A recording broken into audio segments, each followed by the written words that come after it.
All right, Luke, if we could just start in crunch time there. A lot going on. You have a lead, then they come back, then you put the lead again. What are you thinking on the sideline? What are you trying to make sure you're getting across to your players? That let's win this thing on the defensive end. I love that we were making plays and guys were stepping up with that experience. But I was encouraging them to really take on the challenge of when you have a lead, just end it with your defense. Don't even let them score. Now, it didn't work, but that was kind of the challenge. They ran some good stuff down the stretch. Obviously made a couple big plays. We fouled way too much. And they were silly fouls, like ones that weren't even to stop a layup or anything like that. They had stalled out a little bit, and then by putting them on the foul line, they got back into a rhythm. So a lot to learn from that, and great experience for our guys. Obviously happy we came out with the win. It feels good. Let them feel some of that with, like I keep saying, the hard work they're putting in. You want to get rewarded once in a while. So Lonzo, 1 assist shy of the triple-double, goes for 29, scoring in the clutch. Asked him what the difference was from last night. He said on the court that he's just being more aggressive. That was one of the first things. What did you see in Lonzo's game? I think he definitely was being more aggressive. But the great thing about him, he really just is like I said, about him, what we like so much about him, he just plays basketball and he makes the right reads. We had a smaller lineup out there with shooters, and they were staying home on them.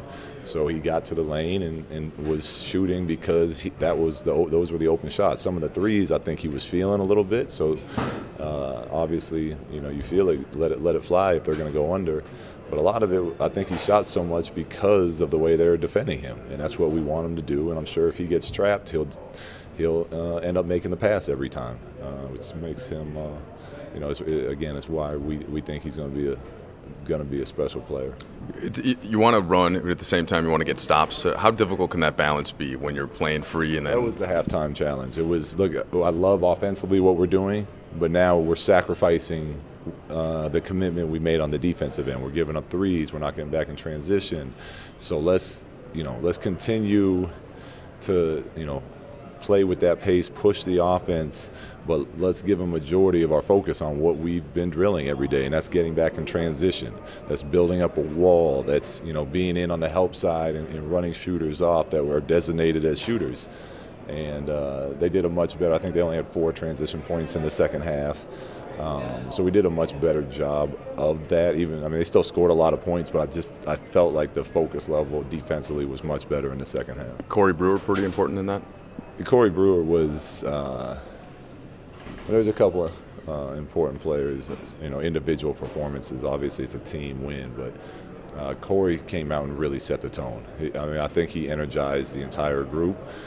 Guys on the bench were going nuts for him, and it was mainly what he was doing defensively. And a lot of credit to him in that effort he gave.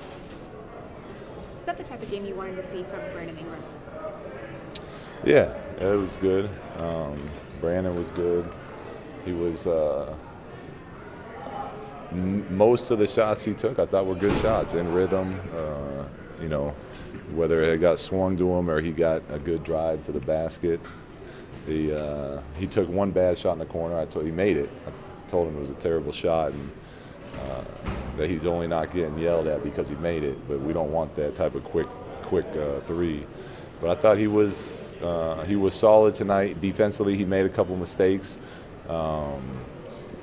letting people penetrate middle on him. But he's been working on that, and I think he showed a lot of improvement in tonight's game.